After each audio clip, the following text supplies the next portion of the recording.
بسم اللہ الرحمن الرحیم۔ السلام علیکم محترم ناظرین۔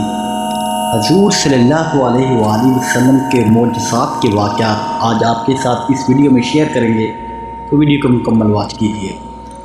نبی کریم اور ابو جہل کے درمیان آگ کی خندق حائل ہو گئی۔ حضرت ابو ہریرہ رضی اللہ تعالیٰ عنہ سے روایت ہے کہ ایک مرتبہ ابو جہل نے ارادہ کیا کہ اگر وہ آپ صلی اللہ علیہ وآلہ وسلم کو سجدہ کرتے دیکھے گا تو آپ صلی اللہ علیہ وآلہ وسلم کی پیشانی کو رگڑ دے گا یا سر کو کچل دے گا۔ ایک دن نبی کریم صلی اللہ علیہ وآلہ وسلم نماز پڑھ رہے تھے کہ ابو جہل آپ صلی اللہ علیہ وآلہ وسلم پر حملہ کرنے کی نیت سے آیا، لیکن جھجک کر پیچھے ہٹ گیا۔ لوگوں نے اس سے پوچھا کہ تجھے کیا ہو گیا؟ تو اس نے کہا کہ میں نے دیکھا کہ میرے اور محمد صلی اللہ علیہ وآلہ وسلم کے درمیان آگ کی خندق حائل ہے کہ میں ان تک نہیں پہنچ سکتا۔ نبی کریم صلی اللہ علیہ وآلہ وسلم نے فرمایا کہ اگر وہ میرے قریب آتا تو فرشتے اس کو کچل دیتے۔ تو ایک روایت میں آتا ہے، حضرت عبداللہ بن عباس سے مروی ہے کہ ایک مرتبہ حضور صلی اللہ علیہ وآلہ وسلم نماز ادا کر رہے تھے کہ ابو جہل ملعون نے آپ صلی اللہ علیہ وآلہ وسلم کو پتھر مارنے کا ارادہ کیا۔ جو ہی اس نے ہاتھ میں پتھر اٹھایا، اس کا ہاتھ مفلوج ہو کر رہ گیا اور وہ دہشت زدہ ہو کر بھاگا۔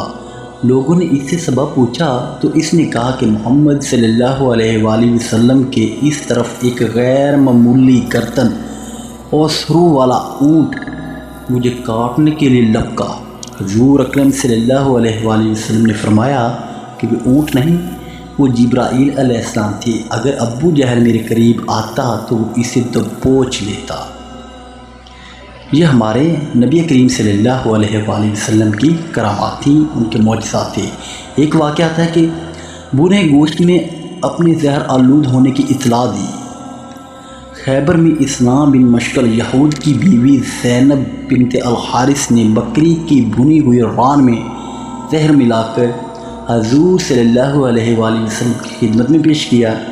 نبی کریم صلی اللہ علیہ وآلہ وسلم نے پہلا ہی لقمہ اٹھایا تھا کہ ہاتھ روک لیا اور صحابہ اکرام رضی اللہ عنہ اجمعین سے فرمایا کہ گوشت مت کھاؤ، کیونکہ اس نے مجھ سے کہا ہے کہ اس میں زہر ملایا گیا ہے۔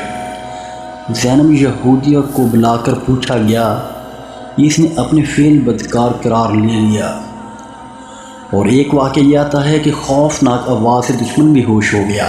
ایک مرتبہ چند مشرکوں نے رات کو بیک وقت حملہ کر کے نبی کریم صلی اللہ علیہ وآلہ وسلم کو نعوذ باللہ قتل کرنے کا منصوبہ بنایا۔ جب وہ طے شدہ جگہ اور وقت پر حضور صلی اللہ علیہ وآلہ وسلم کی طرف بڑھے تو ان کے کانوں میں ایک ہولناک آواز آئی، جس کی دہشت سے سب دشمن بے ہوش ہو گئے۔ اور ایک واقعہ میں آتا ہے کہ دشمنوں کی قوت بینائی سلب ہو گئی۔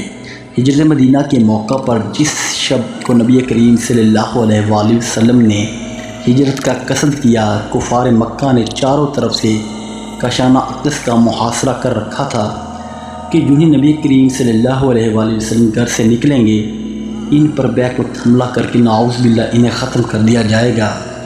چنانچہ سرکار دو عالم صلی اللہ علیہ وآلہ وسلم عین ان لوگوں کی آنکھوں کے سامنے پہ آیات مبارکہ پڑھتے ہوئے نکلے، وَجَعَلْنَا مِن بَيْنَ أَيْدِيهِمْ صَدًّا وَمِنْ خَلْفِهِمْ صَدًّا وَأَغْشَيْنَاهُمْ فَهُمْ لَا يُبْصِرُونَ، اور ہم نے ایک اڑان کے سامنے کر دی اور ایک آڑ پیچھے کر دی، جس سے ہم نے ہر طرف ان کو پرتا دیا، گھیر دیا، سوا نہیں دیکھے سکتے۔ سورہ یاسین کی یہ آیت ہے۔